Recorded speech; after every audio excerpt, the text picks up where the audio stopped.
couple things here I wanted to talk to you about. So you remember we were straight across there and we could see this.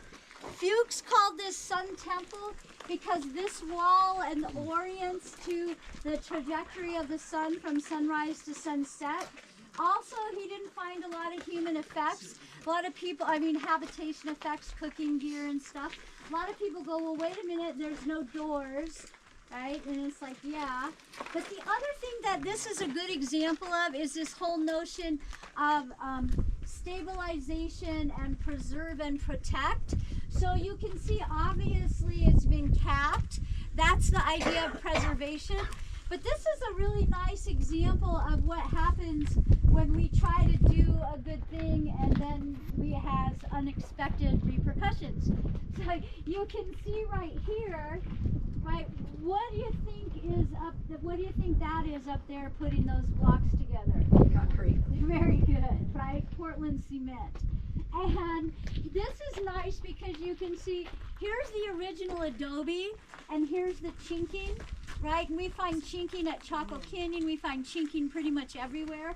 So this is original, right? This is original. And then here comes the cement. And this doesn't have a cover on it. It's above ground. The adobe will basically dissolve in the rain. The blocks won't, but it will end up being a pile of rubble. So the preserve and protect, we want to preserve and protect it. Let's put cement on top. We're not reconstructing it, but we're also, another thing is stabilizing it so the walls don't tip over. But here's what happens.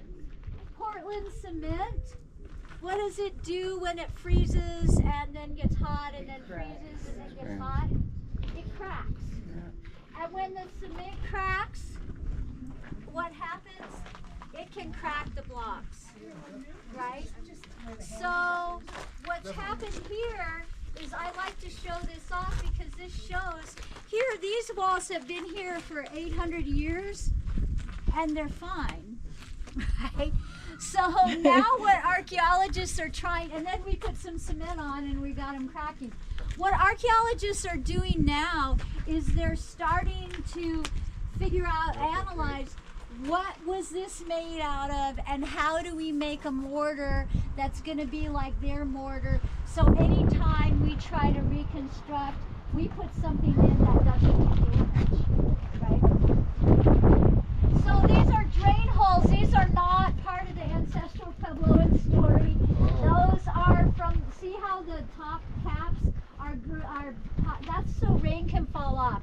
So this, like I said, this is not the best example of the above ground pueblos, but it does give you an example of, we've got the rocks being cut, but also just all kinds of random little rocks are just being thrown in and chinked. And you can see everything's not exactly perfect, but it works, right? So they're making walls.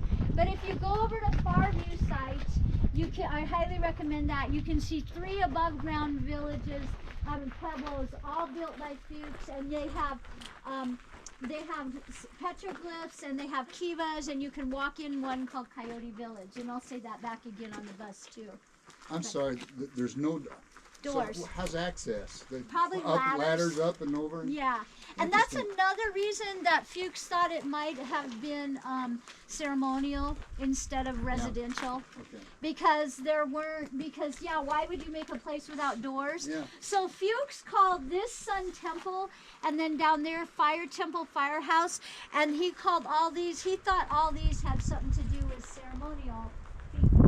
And then here's another reason, you think about it, this was, look at this round building over here. Well, first take a peek at your view to the right.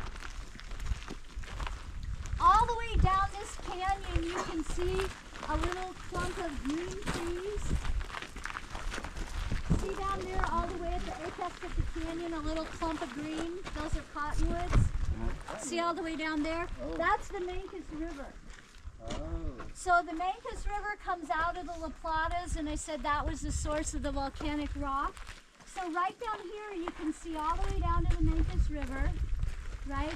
And you've got a bunch of different sites around. You have a bunch of different cliff dwellings. And then this again is capped. But the idea is that this, they call it a watchtower. We have the tower idea. If you're in the area, it's for several days over at Hovenweep, we have towers, a bunch of towers over there, square ones and round ones. But Mesa Verde, again, was kind of noted for these. And then what was this? Could it have been signaling over to Cliff Palace? Could it have been a place to signal down the canyon? We were over there, right? And there were sites over there. So, yeah. Did Pueblo build in any drainage? They had these like sunken pit homes. Right? Yeah, they didn't build in drainage, so they must have been watertight. If we come up here, there's a really, really nice place where you can take pictures of Cliff Palace.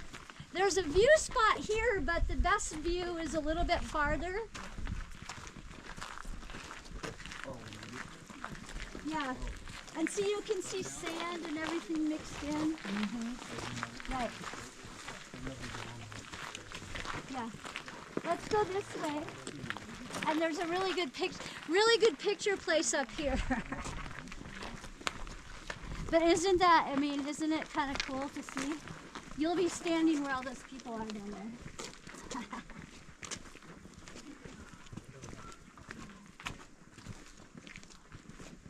Smells so good, doesn't it? Mm-hmm.